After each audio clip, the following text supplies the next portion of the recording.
Un harén es un lugar donde se mantienen a las mujeres para evitar que interactúen con el resto del mundo. La idea ha existido en una amplia variedad de tiempos y culturas, desde los antiguos persas hasta los bizantinos. Sin embargo, la figura más estrechamente asociada con el harén en la imaginación popular es la del Imperio Otomano, que a menudo mantenía a cientos de esposas y concubinas encerradas dentro de los muros del palacio, lejos de miradas indiscretas. El harén imperial del Imperio Otomano se convirtió en una jaula dorada donde las mujeres fueron entrenadas y creadas para servir al propósito real.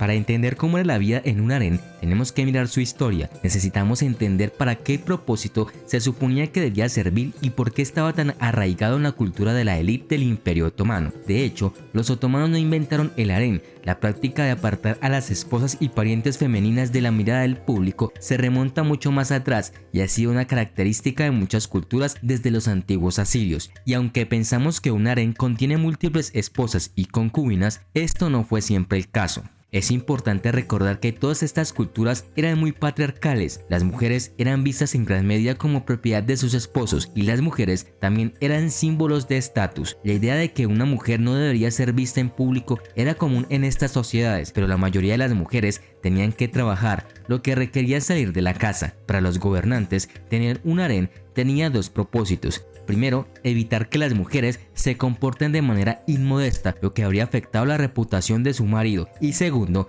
demostrar que era tan rico que podía permitirse el lujo de mantener a su esposa en la casa sin que ésta trabajara.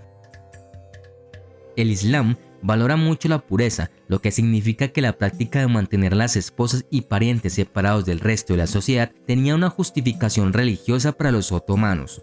Bajo los otomanos, el harén evolucionó de ser un lugar para mantener a las mujeres en reclusión para funcionar casi como un hogar real. Además de esposas y concubinas, los sultanes a menudo criaron a sus hijos varones hasta los 12 años en el harén. En el harén residía la madre, las esposas, otras parientes, concubinas y esclavas del sultán. El harén de un sultán cumplía una variedad de funciones y las mujeres que vivían allí a menudo terminaban ejerciendo un poder significativo por derecho propio. O sea, en el transcurso del tiempo, los residentes del harén comenzaron a ir más allá de sus deberes hogareños de producir herederos y se acercaron cada vez más al poder. La vida en el harén dependía en gran medida del grupo al que se pertenecía. Como mucho, el grupo más grande estaba formado por esclavos. La esclavitud era extremadamente común en el Imperio Otomano y los esclavos provenían en gran medida de sociedades no islámicas al margen del imperio, como los Balcanes, el Cáucaso y África. Las mujeres esclavizadas en el harén eran conocidas como jariyas y típicamente fueron llevadas al harén a una edad temprana. Una vez que una jariyá ingresaba al harén, generalmente elegían un nuevo nombre, cortando sus vínculos con su vida pasada.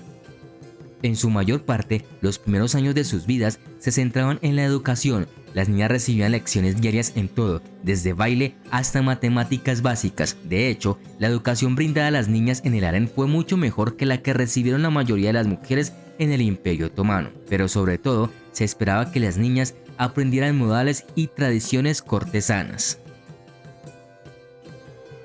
De esta manera, las niñas que a menudo eran desobedientes generalmente eran expulsadas del harén y casadas con un plebeyo.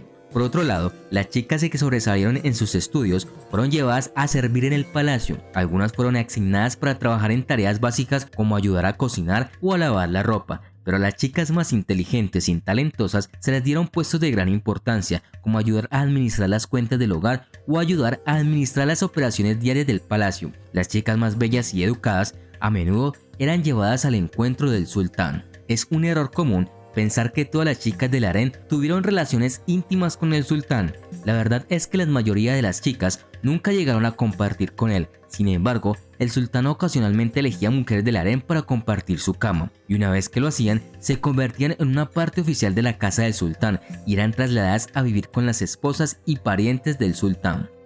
En los apartamentos de la familia del sultán, las niñas ayudaban a criar a los hijos que tenían con el sultán junto con sus medios hermanos. Se les proporcionaba buena ropa y buena comida y tenían un nivel de vida que era mucho más alto que el habitante promedio del imperio. Pero todavía rara vez se les permitía abandonar el harén. Cuando y si alguna vez se les permitió salir del palacio fue determinado por la valide sultán, la madre del actual sultán. La valide sultán estaba a cargo del harén y ella tenía el poder literal de la vida y la muerte sobre las mujeres que estaban dentro. Esta configuración matriarcal estaba ligada a la longevidad del mismo sultán. Su muerte significaría el final del dominio de la valide sultán en el harén, y ella sería aislada. Las otras mujeres en el harén servían a la valide sultán y ella era quien decidía su destino. Seleccionaba las concubinas más apropiadas para el sultán. Las segundas mejores eran casadas con la nobleza de la corte y las problemáticas eran castigadas y en algunos casos ejecutadas. Esta centralización del poder significaba que las mujeres generalmente trataban de acercarse a la valide sultán para sobrevivir cómodamente y promover sus ambiciones personales y en algunos casos políticas. La valide sultán en particular era un puesto con mucha autoridad. Como madre del sultán, a menudo se desempeñaba como regente si un sultán llegaba al poder a una edad temprana. La valide sultán controlaba gran parte de la riqueza de las familias reales y a menudo también tenían la lealtad de los eunucos, quienes custodiaban el harén del palacio, lo que significaba que tenía un poder considerable si decidía ejercerlo. Los otomanos adoptaron la práctica de mantener a los eunucos o esclavos castrados de los bizantinos. Parte de la razón por la que los otomanos preferían a los eunucos al elegir guardias era porque había pocas posibilidades de que formaran relaciones románticas con las mujeres del harén. Pero los eunucos también eran incapaces de engendrar hijos y los sultanes asumieron que los hombres que no podían tener una dinastía propia tendrían más probabilidades de dar su lealtad total a su amo. Los eunucos en el harén sirvieron como asesores, comandantes militares y, de ser necesario, verdugos. La siguiente en la fila fue la primera esposa del sultán, Haseki Sultán, quien le daba hijos varones y madre del heredero al trono. Esto fue seguido por Haseki Kadin, la esposa de la cual nacieron niñas. Al sultán se le permitía tener 4 de ellas, mientras que Valide Sultán y Haseki Sultán perdían gran parte de sus poderes con la muerte del gobernante. Haseki Kadin podía volver a casarse con la desaparición del sultán. La siguiente en la fila fue el Hasodalik o el Iqbal, que significa la niña afortunada. Estas eran básicamente las amantes del sultán. Se sabía que eran hermosas y talentosas. Su prominencia y posición fueron validadas por la valide sultán y Haseki Sultán. A menudo, estas mujeres eran regaladas a los hombres visitantes dignos de ser honrados. Estas fueron seguidas por el Ghoz de Ogedik. Estas eran jóvenes graduadas de la escuela del harén que habían llamado la atención del sultán por su belleza e inteligencia. Si complacían lo suficiente al sultán y le daban a luz hijas o hijos, podrían ascender en la pirámide. Incluso las mujeres en el harén que eran esclavas podrían convertirse en fichas importantes en la política del imperio. El sultán era la autoridad final en todos los asuntos, por lo que cualquiera que tuviera una influencia significativa sobre él podría llegar a ser muy poderoso. Los sultanes jóvenes o de voluntad débil a menudo eran controlados efectivamente por concubinas favoritas o la valide sultán, y el sultán a menudo daba mujeres de su harén en matrimonio a nobles con los que quería ganarse el favor, lo que significaba que las mujeres del harén formaban redes de influencia en todo el imperio, pero esa influencia también podría ser peligrosa.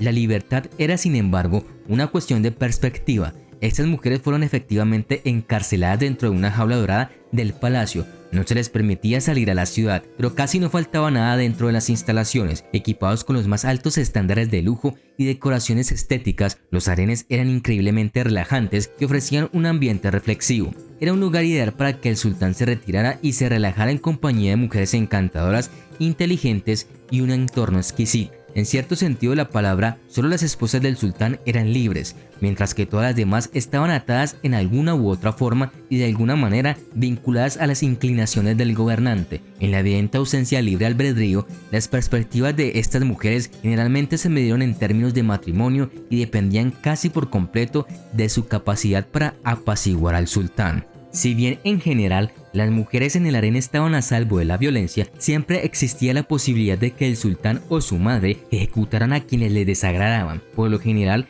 esto fue porque participaron en una lucha de poder político y perdieron, pero este no fue siempre el caso. El famoso sultán Ibrahim el Loco fueron ahogadas en el estrecho del Bósforo en un ataque de paranoia. Si bien la servidumbre sexual no era realmente el elemento principal de sus vidas como solemos imaginar que era, siempre fue una posibilidad, y aunque las mujeres podían, y lo hicieron, usar su posición en el harén para ejercer más poder que la mayoría de las mujeres, todavía formaban parte de una sociedad en la que rara vez se otorgaba poder a las mujeres en su conjunto. Las mujeres en el harén caminaban por la cuerda floja entre el poder y la servidumbre durante toda su vida.